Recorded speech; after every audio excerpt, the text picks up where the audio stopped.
Hello everybody, what is up? I'm going to Durham today. I didn't have to work today. My manager said don't come in because it's going to be slow. But I'm heading off to my favorite coffee shop in Durham called Bean Traders. I am also going to the National Museum of Art. But I wanted to make a video as I'm driving about the story of my autism diagnosis.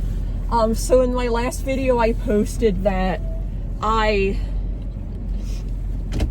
got my diagnosis from the USA, but I didn't really talk much about my diagnosis from when I was young. So basically when I was about, I think I was about 2. Sorry if it's shaking. My phone's not really a good support. I'll just keep it like this. So basically, when I was about 2 years old, my mom noticed that I wasn't speaking correctly, or I wasn't speaking in jargon. I was continuing to speak in jargon, which is basically like blabbing off words and stuff.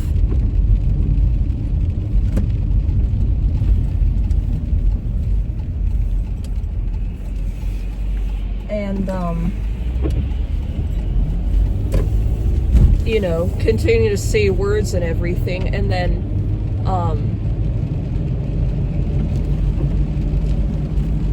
and so my mom took me to a specialist, I think, and, I was diagnosed with some language delay, and I actually didn't speak until I was, 3. I didn't speak in full sentences until I was about 3 years of age, and, and so, when I was about, I went to a regular preschool, but then when I was about 4, I went to a program through Chapel Hill Carborough City School System called the Head Start program, which is for kids that aren't prepared to start kindergarten yet. And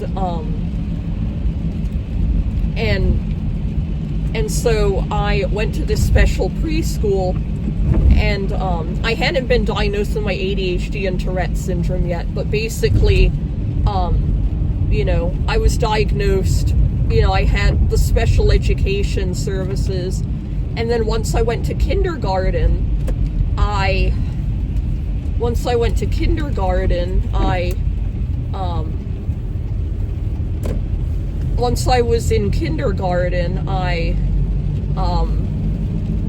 was put into a special education class for people that had like intellectual impairments, Down syndrome. There was one girl that had some kind of condition where she was in a wheelchair, and then I became friends with another young man in kindergarten who we were kind of friends, and they basically told my mom that I was basically, I had been placed wrong, but that they would just teach me how to read and write, and they would teach me how to read and write, and you know, help me out. And so then I was placed in a regular kindergarten class with my peers with an aide, and she was like one of the nicest women. Her name was Mrs. Washington, and if you're out there, Miss Washington, I love you, I'm doing amazing, you're great. You were, you know, she was like so nice, and I would always come into class and tell her I loved her. So I would basically be in the special ed class for like learning how to read and write, life skills, all that. And then I would go there for naps. And then I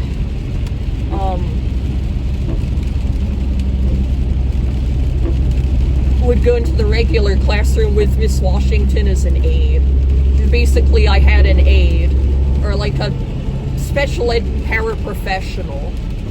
And yeah, so that's basically what she did. And yeah, so basically after kindergarten, in that year when I left in 2001, my family and I moved to Scotland, where I'm from originally, Edinburgh. And then I was subsequently diagnosed with a complex communication disorder, which they basically said it's more of a broader construct of an autism spectrum disorder. And at the time, I think they seemed that they didn't know if I was autistic or not, but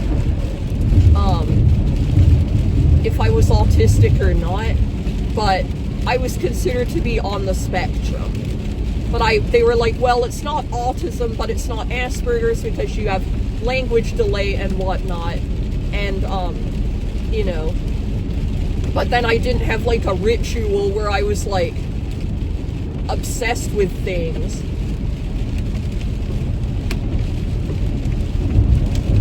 But on my new autism assessment, they said that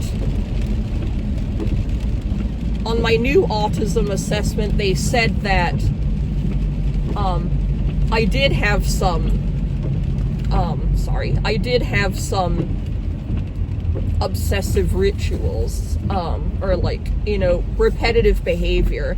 And this was also, I was also diagnosed under, sorry, my phone's just, yeah. I was diagnosed under the DSM-4, and they were basically saying that, you know, I needed help in my speech. I didn't understand pieces of language when things pertain to me in a group, and basically that. And then when I was in school in Scotland, I had autism services. I had this social group that I would go to outside of school with other kids that had autism spectrum disorders, and so it was fun. We did fun things. So I think we went out to this play space and then had pizza or something. And then I'm in traffic, so I don't need to hold my phone. So basically, after that, I I got speech therapy and all, and had extra help in reading. And then once I moved back to the USA in 2004, I still had the diagnosis and everything, but I was assigned the autism label to get the help and services I needed. So in elementary school, which was the best, I was at Ephesus Elementary School. Loved that school, the best elementary school I'd been to.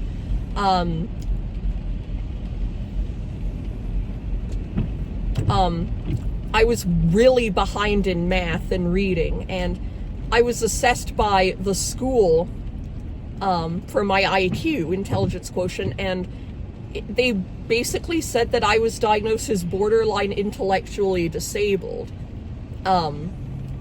And my mom could not understand that. But when I got back to the USA, I was in regular classes, but I had special education services outside of the classroom, and sometimes my IEP, which is individual education plan, teacher, special education teacher, she would sometimes come into the classroom and help me out, and my other friends that also had disabilities. And then I'd have social groups, which were really fun. I ended up making 2 male friends, Richie and Raghav. I hope they're doing well today. If you're watching this, Raghav and Richie, I love you guys. You're amazing people. And we became really good friends. And as a matter of fact, Richie was one of my friends. He lived he literally lived like down the street from me in my old neighborhood, and it was amazing. So we became friends. And then the social groups were fun. And then, I did a program called Kumon when I was in the summer of 2006, so I was about to go into 5th grade. That helped me tremendously. Kumon was really good. And Kumon, if you don't know, it's like a Japanese based style learning curriculum that helps people in math and English. And I started off in math, and then I wanted to do the reading program, and I actually finished the reading program. It took me like 10 years or 9 years to finish the reading program. And I did Kumon even after high school, but I never finished the math program, sadly, but it's expensive. I didn't have the money. So yeah, basically, Kumon really helped me. Social skills groups helped me. Basically, in kindergarten and when I was in 3rd grade, I basically got adapted PE, I got speech therapy through 5th grade, and then special education. I got a little occupational therapy in 11th grade because my mom was, not 11th grade, 10th grade, and my mom was like, you write too slow. I was such a perfectionist when it comes to writing. I would make a letter. If it wasn't perfect, I would erase it and rewrite it. So basically, after the autism diagnosis back in the USA when I was younger, basically, everything was great in elementary school, but then once middle school hit, it was different. I had what you called an autism support specialist teacher who would check in on me once in a while. She'd come to the school and ask how things were doing. She'd lead a social group. I would be there. I guess it was part of the IEP. And then after that, I didn't get much services, but I did go to a private school called the Hill Center, which helped me tremendously. It was fun. It's a private, if you don't know what the Hill Center is, it's like a private school in Durham. And it's to help people with ADHD and learning differences. And it was you were assigned to either 3 students to 1 teacher or 4 students to 1 teacher. And they would you would have 1 class of written language, 1 English class, and then 1 with math. And they would do fun field trips and assemblies and stuff, and it was wonderful. I loved the Hill Center. I went there in 7th and 8th, no, not 8th grade, 6th and 7th grade. And then I went in my junior year of high school, and I took Spanish and math and English. So yeah, once I was in high school, that got really hard. I was really misbehaving, didn't want to cooperate with teachers, would skip classes. I was kind of a juvenile delinquent, as you say. But I hated high school. I'm just screw this. I ended up going to 3 high schools. I went to Woods Charter for freshman year, but that was really hard, and it was college prep, so sadly I had to be taken out. And then I didn't want to leave. At least I was with my sister for a year because she graduated there. And I was also held back a year when I came back to the States. So basically, I then went to a school, which was a shitty school, but it helped me pass a few classes. It was called Pace Academy. It went defunct because the teachers were dishonest, and it was a really horrible school. I did not like it at all. I didn't want to go, but I did make a few friends, and I actually met my first boyfriend there, who I'm no longer with, but I'm really good friends with. And then I went to East Chapel Hill High because I had a really bad experience on a school field trip in 2012. So my mom took me out of that school of Pace, and I graduated. And I didn't feel a part of my class, so I didn't go to my graduation. So yeah, basically that's. And then I had some special ed in high school. I had a study hall for people with IEPs. And then I ended up graduating with C's and B's, or C's and D's. But anyway, once I got out of school, I've held a few jobs, gotten job coaches, and I have one for my current job, so she's helpful. But yeah, I went to 2 camps as well. I went to the Autism Society of North Carolina, Camp Royal, when I was a little girl, summer of 2006, best camp ever, fun. And then in 2014, after I graduated high school, I went to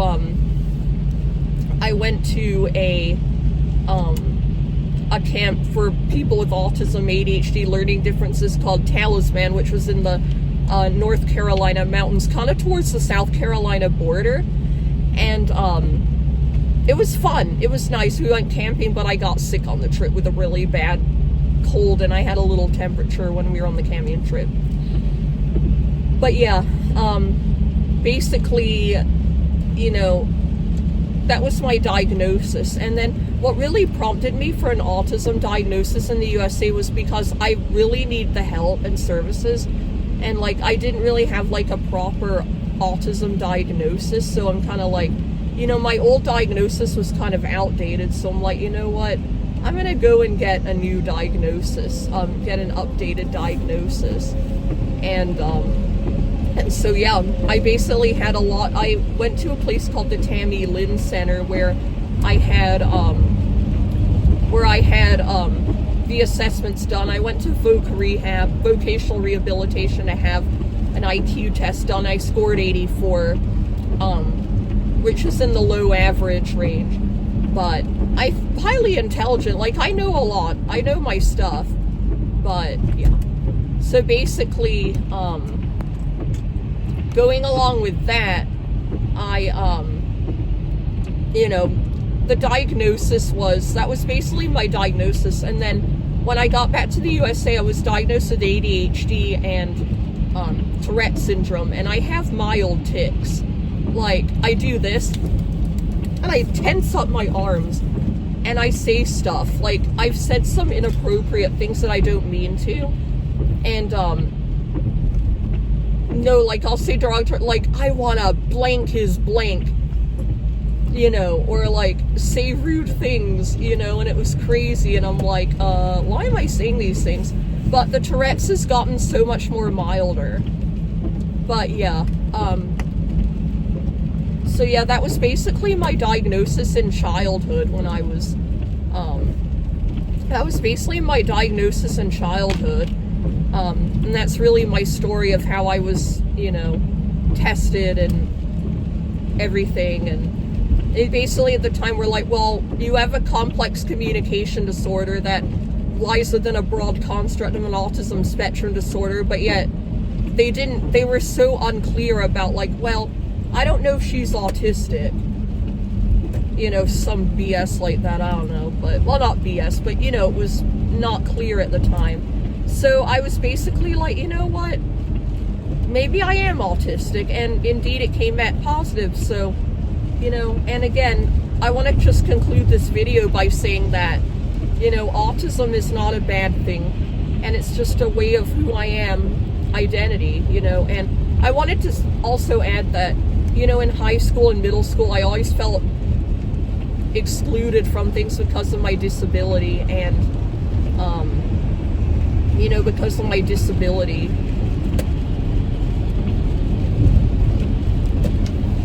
you know, and I felt really like, you know, I tried to make friends, but it was like really hard, and I felt like people weren't interested in being friends with me because of I was different and stuff, and middle school as well, and I felt like kind of left out, and, you know, but I also didn't really know how to communicate with people, and so that's why I felt really, you know, not like I was part of a group and stuff. And in high school, it was really bad, and I just didn't know how to really talk with people. So I'm like, you know what, whatever.